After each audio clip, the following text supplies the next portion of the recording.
done with this. Needs to go bye. Gotta use up all the Snapchat filters. Ah, the time's ticking.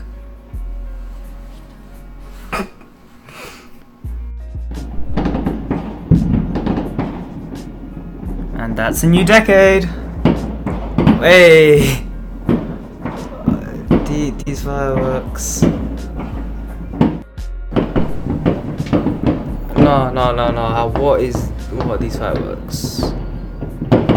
Did I ask? Did I ask for the lighting?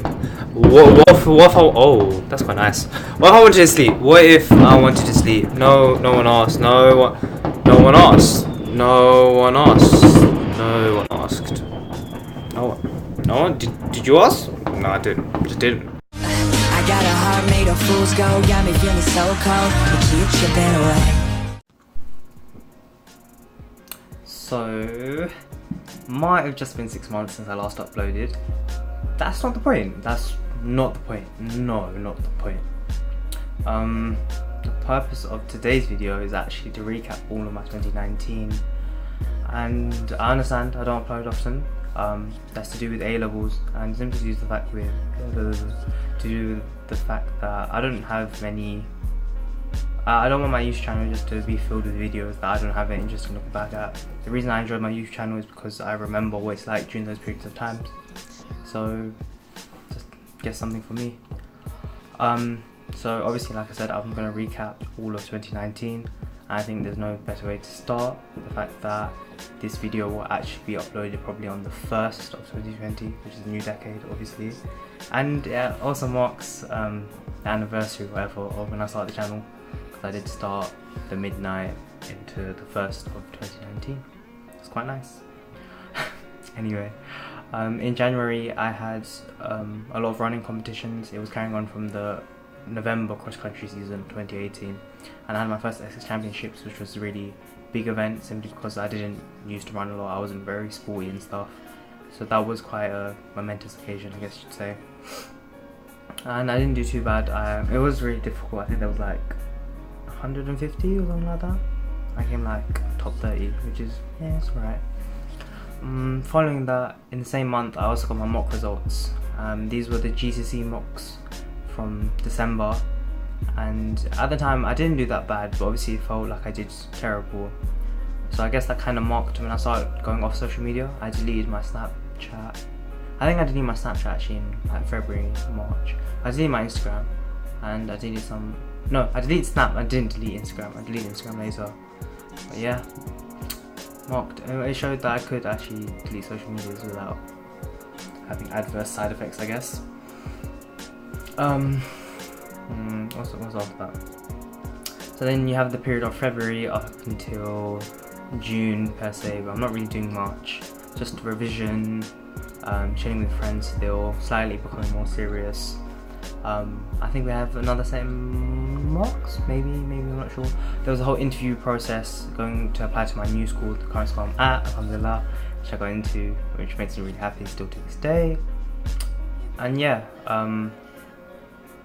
nothing exciting. Obviously in June and May we have my GCSEs, such a frightening period of time. You also have Ramadan, so I'm fasting during this period of time, and even though it's a good period of time, I did have a lot of good memories back during my GCSEs, which is quite weird. It was quite a hard period of time as well, I guess I'd say.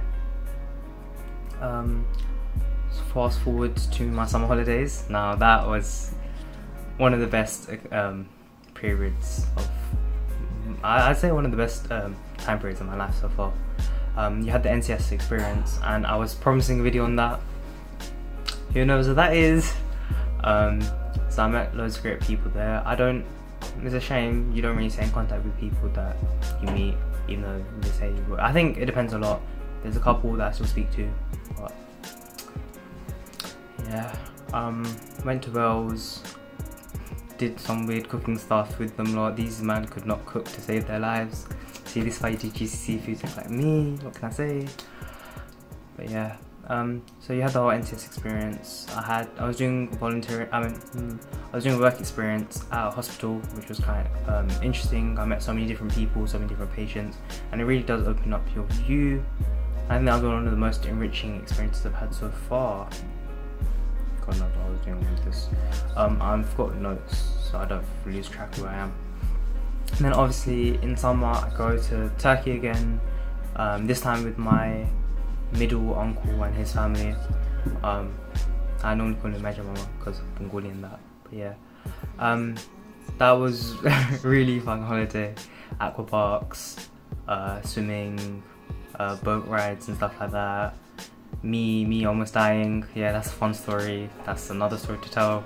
I was unconscious in a different country. Really love to hear it. Absolutely love to hear it on a quad bike. Fantastic. And then I come back and then it's GCSE results day, and obviously that was a mixed response. I was happy with a lot of my results. Some of them exceeded my expectations, alhamdulillah. Some of them didn't match what I expected, and I wasn't happy, to be honest. I was pleased, but I wasn't happy. But I still got into the school that I wanted to, alhamdulillah. I met their high expectations. And then I got the ones that I really felt hurt about remarked, and they moved up. So I can't really complain about that. It was an interesting experience, to say the least. Inshallah, A-level results day is much better, but we'll see. And that also marks when I left school. It marks the end of my secondary school experience and moving on from friends, which is quite difficult. But then you also realise who your real friends are when you don't see someone every single day of your life, which is sad in its own aspect, but I guess less energy wasted. So this is more now. So this is September, October, November, December, the months that you guys haven't been seeing me on YouTube. So I guess that's part of my 2019 as well. September, I was adjusting to the new school. The content was harder. There was a bit of a jump, but the teachers definitely made sure that we were okay and everything. And the teachers are so qualified and so helpful, alhamdulillah, that I really can't complain. And because my school is just a sixth form, it's just year 12 and year 13, I think I met much more interesting people. I didn't feel swamped with I feel like in secondary school you never speak to the older years or you never speak to the younger years simply because that's just how it is, and it was different in sixth form. I feel like I have a lot of peers in both my year and the year above, which is quite nice, especially because in the year above they can help me and we're still able to separate like work and our friendship, and it doesn't influence one another. Yeah. Okay, I can't really. I don't know what happens in school. There's just so many opportunities that it all kind of blurs together. I know that I've had work experience opportunities. I went to a law firm and I worked there for a bit and got insight there. It's such a prestige lifestyle if you're a lawyer. It was so different to the medical work experience, and I don't know if I've heard that difference, to be honest. What else did I have?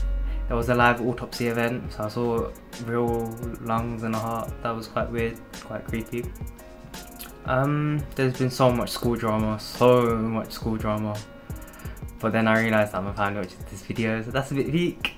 Sticky one. What else? Couple parties here and there. Nothing. There were more exams, more depressingness. But the teachers here are honestly such a great supporting factor.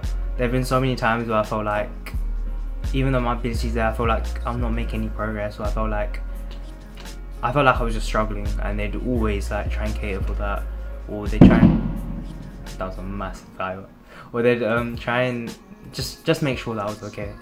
And they made it such an easy transition that I really enjoy A-levels. I did not think that would be possible after GCSEs, because you reached a point where I actually hate studying, and now I feel like I'm enjoying it again, which is nice.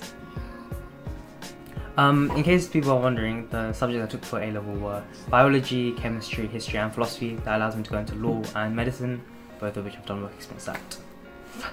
And yeah. I guess that kind of concludes my 2019. Obviously there's a couple more details and stuff like that, but then I don't know how much. Most of it's like inside jokes and stuff. That wouldn't really apply. I've met new people, I've made new friends, I've kept a couple of my old ones, which I'm happy about, because then I feel like they're the ones that'll stick around. They've already undergone me moving on to a different school and stuff, and we still communicate, and that's all that matters. I actually still meet up with all my friends, with my main friendship group every Sunday, so that's good. So it's not a new decade video unless I start talking about the new decade, and I think the best way to talk about it is to talk about my fears, or well, not necessarily fears, but some pressing issues in the new decade. I think it's a big worry in the sense that it's such a daunting thing to think this decade actually matters so much, because it's going to have the most amount of change for me. Obviously right now I'm 16, so I'm transitioning slowly into being an adult, but by the end of this decade I should inshallah have a family, I should have a job, I should be married. It's like my life's really going to change, because I can't imagine myself, I mean I can imagine myself being old, but it's a weird concept to think that I'm not going to be in this little bedroom, well it's not even a little bedroom, in this bedroom speaking to my phone. That is something I cannot not imagine doing. I think that makes sense. And I think it concerns me in the fact that I don't know how many people are still going to be kept on. I've got the whole concern about uni. I don't even know what course I want to do anymore. I still want to go medicine, but then law is so tempting. I don't know if I want to do it here, do I want to do abroad? Who knows? Who knows? And I think people, they're very big concern, because you don't know who's going to stay around. You don't, like, nowadays, like, I think for people my generation at least, every person you speak to has much more of an impact, because they're all making changes in their own lives. It's interesting to know how many are just temporary and here to give you a lesson now, and how many are here to give you that permanent lesson, like the ones that will be around with you when you do get married, or when you do, I don't know, get that new job, that job. But yeah, my goals for 2020, I think I should do like a reaction video to my last bullcrap 2019 thing. I think for 2020 I don't really want to set many goals. My main goal is just, it's something that I was achieving towards the end of 2019. I just want to be happier with what I'm doing. I want to be able to appreciate the small things of life and try and connect more with myself, more with my faith, and be less concerned with chasing ambition. Because ambition is good, and I'll definitely always have it, or at least I always, inshallah, hope to have it. But it definitely does consume me, and I think with people, they switch up on you a lot. People are going to constantly come and go. So I think I just want to be able to find happiness, a constant source of happiness. And I think the only way to do that is with me. But yeah, 2020, that is a very, very scary year. UCAS, applications, BMAT, UCAT, more random words that I don't know. 20th August 1944, that is when Romania, 20th August, CRB, that is when Romania was conquered by the Soviets. History, come on, coming through. I'm just waffling at this point in time. I hope everyone does have a good New Year's, a good new decade, which is a very weird thing. And I guess this is the end of the teen years, but not the teen. But what does a teen know?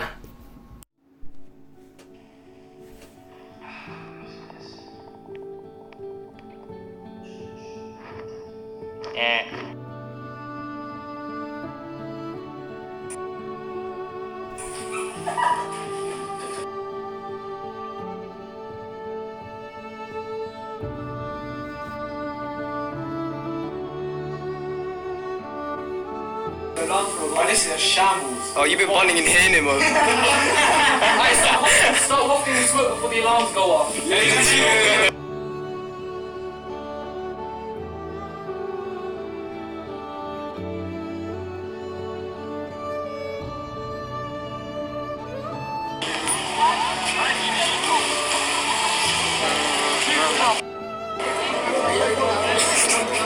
fully flunks away.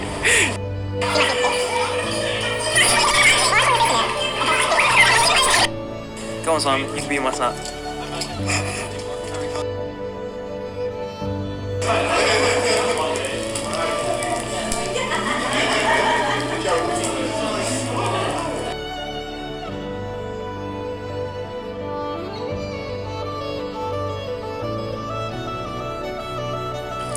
Let's go jumping in muddy puddles. What? 3, 4, 1. We are in. Like your wish, can't take your memory. Just like a kiss in the rain.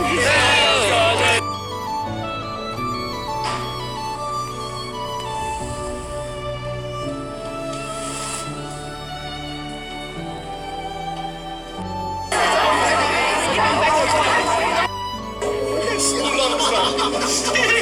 loves